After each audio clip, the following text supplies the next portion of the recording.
Femoral shaft fracture in children, यानी कि बच्चों के अंदर थाई का जो फ्रैक्चर हो जाता है, थाई बोन का फ्रैक्चर होता है, ये बहुत कॉमन फ्रैक्चर्स में से एक है जो लोअर लिम्ब में बच्चों को होता है। और इसमें अलग अलग एज पे अलग अलग ट्रीटमेंट होता है, सिचुएशंस अलग अलग होती है, अलग अलग लोकेशन पे ट्रीटमेंट अलग होता है। तो उसको समझने की हम कोशिश करते हैं कि किस प्रकार से इस फ्रैक्चर को ट्रीट किया जाता है। सबसे पहली बात तो ये एज डिपेंडेंट होता है कि ये फ्रैक्चर कौन सी एज में हो रहा है, उससे हमारी ट्रीटमेंट मोडेलिटी पे फर्क पड़ता है। दूसरी बात कि ये जो फ्रैक्चर हो रहा है इसका कॉज क्या है। ये कॉज बच्चों के अंदर, एक छोटा बच्चा जो अभी चलना भी शुरू नहीं किया है उसके अंदर फ्रैक्चर हो रहा है, तो ये एक कंसर्न होता है कि कहीं किसी प्रकार की कोई पारिवारिक उत्पीड़ना तो नहीं है या कोई और कारण तो नहीं है, क्योंकि इतने छोटे बच्चे को जिसने अभी चलना शुरू नहीं किया है उसको फ्रैक्चर हुआ है। तो एक तरीके का ये रेड फ्लैग साइन होता है, देखना होता है कि क्या कर रहा होगा। फिर जब बड़े बच्चों के अंदर ये फ्रैक्चर होता है उसमें भी देखा जाता है कि फ्रैक्चर किस प्रकार का है। एक स्पेशल टाइप का फ्रैक्चर होता है जिसे हम बोलते हैं ट्रांसवर्स, बिल्कुल सीधा फ्रैक्चर। तो इसमें थोड़ा सा शक जाता है कि कहीं बड़े बच्चों में भी तो किसी प्रकार की पारिवारिक उत्पीड़ना तो नहीं है, मारपीट तो नहीं है, जिसकी वजह से ये फ्रैक्चर है, फिजिकल अब्यूज का साइन है। और जो ज़्यादातर फ्रैक्चर स्पोर्ट्स में होती हैं, रोड ट्रैफिक होती हैं, उनमें फ्रैक्चर थोड़ा स्पाइरल या कम्युनिटेड टाइप का होता है। स्पाइरल पैटर्न होता है या कम्युनिटेड यानी छोटे छोटे टुकड़ों में होता है। फिर हम इस बोन को 3 हिस्सों में बांटते हैं। प्रॉक्सिमल 1/3 हिस्सा यानी कि ऊपर का 1/3 हिस्सा, बीच का मिडिल 1/3 हिस्सा जिसे हम शैफ्ट बोलते हैं, और लोअर 1/3 नीचे का 1/3 हिस्सा। तो इस प्रकार से ये 3 हिस्सों में बांटा जाता है ताकि हम इसे इजीली पहचान सकें और उसके अकॉर्डिंगली इसके ट्रीटमेंट को संभाल सकें। जब ये चीज़ हो जाती है कि हम किस कारण से इस इंजरी को देख रहे हैं, कोई और एसोसिएटेड इंजरी तो नहीं है, फिर इंजरी में ये भी देखा जाता है कि कहीं ये फ्रैक्चर कंपाउंड या ओपन फ्रैक्चर तो नहीं है, यानी कि फ्रैक्चर के साथ साथ वहाँ घाव तो नहीं है, क्योंकि तब भी ट्रीटमेंट मोडेलिटीज़ चेंज होती हैं। उस चीज़ को देखा जाता है। अब बात करते हैं कि ये अगर 6 महीने से छोटे बच्चे को हो रहा है तो क्या किया जा सकता है। अगर इतना छोटा बच्चा है तो बोन बहुत तेज़ी के साथ जुड़ जाती हैं। इसके लिए हमारे पास एक स्पेशल प्रकार की हार्नेस होती है जिसे पैवलिक हार्नेस बोलते हैं। नॉर्मली इसका यूज़ दूसरे प्रकार की डिसलोकेशन हिप की इंजरीज में यूज़ किया जाता है, पर यहाँ इतने छोटे बच्चों में इस हार्नेस को यूज़ करके भी फ्रैक्चर को जोड़ा जा सकता है। उसके बाद जो नंबर आता है कि लगभग 6 महीने, साल भर से 5 साल तक की जो उम्र होती है उसमें जो फ्रैक्चर्स होते हैं उनके अंदर हम किस प्रकार से इस फ्रैक्चर को मैनेज करते हैं। ये बड़ा कॉम्प्लिकेटेड टाइम पीरियड होता है, क्योंकि किस प्रकार की मोडेलिटीज़ यूज़ करेंगे वो डिपेंड करती है। ज़्यादातर केसेस के अंदर तो ऐसे केसेस में प्लास्टर ही लगाया जाता है। एक स्पेशल टाइप का प्लास्टर होता है जिसे हम हिप स्पाइका कास्टिंग बोलते हैं।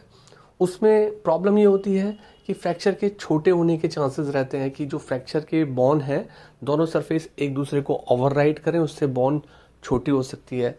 तो कास्टिंग जो लगाई जाती है वो भी 2 तरीके से लगाई जाती है। एक कि अगर बोन आमने सामने दिख रही हैं तो इमीडिएटली उसी दिन कास्टिंग करती जाती है, हिप स्पाइका कास्ट लगाई जाती है।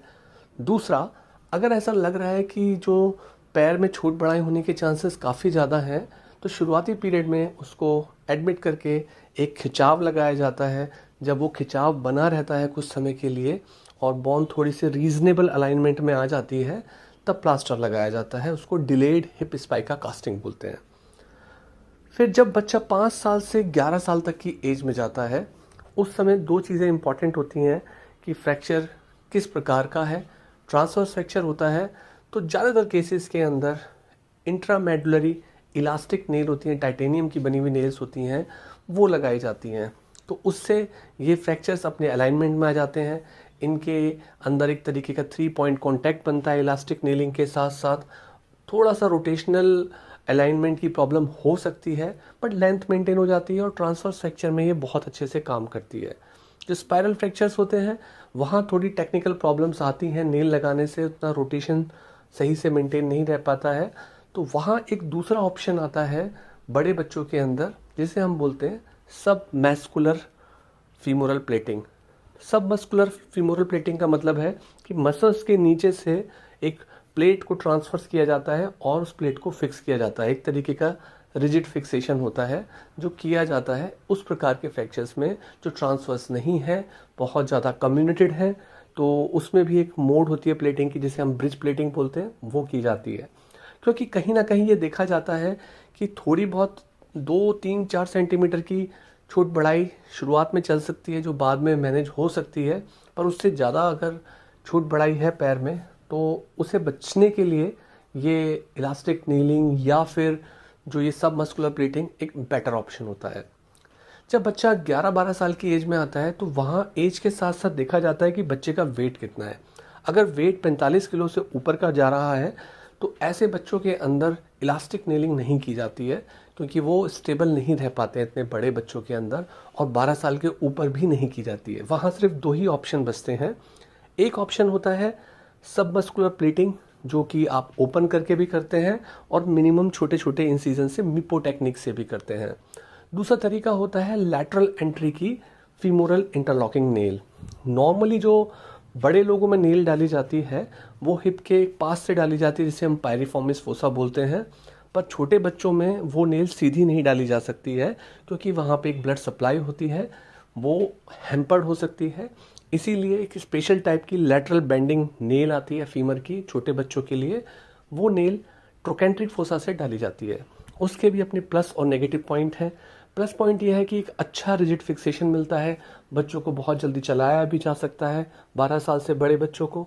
पर प्रॉब्लम ये होती है कई बार जो ट्रोकेंट्रिक एंट्री है वहाँ पे जो ग्रोथ होती है वो रुक सकती है, कुछ केसेस में ओवर ग्रोथ भी हो सकती है। तो ये एक नॉन कंडीशंस और कॉम्प्लिकेशन है, बट एक बड़े फायदे को देख के कुछ रिस्क को लिया जाता है। ये सब चीज़ें पेशेंट और डॉक्टर के कन्वर्सेशन के साथ साथ उन चीज़ों के प्लस और माइनस को समझ के तब आगे प्रोसीड की जाती हैं। और अच्छा ऑप्शन होता है कि सब मस्कुलर प्लेटिंग, जो कि ज़्यादा अच्छा है, जिसके अंदर ये कॉम्प्लिकेशंस होने के चांसेस कम होते हैं। कुछ हफ्तों के बाद में बच्चों को खड़ा करके चलाया भी जा सकता है, अर्ली भी नॉन वेट बेयरिंग चलाया जा सकता है। तो ये जो बच्चों के अंदर थाई का फ्रैक्चर होता है, ये अलग अलग तरीके से ट्रीट किया जाता है, अलग अलग एज में ठीक किया जाता है। अलग अलग प्रकार के ट्रैक्शंस होते हैं जिनसे हाइट को मेंटेन किया जाता है, बोन के अलाइनमेंट को मेंटेन किया जाता है। तो ये सारी की सारी चीज़ें फीमोरल शाफ्ट फ्रैक्चर बच्चों के अंदर आती हैं।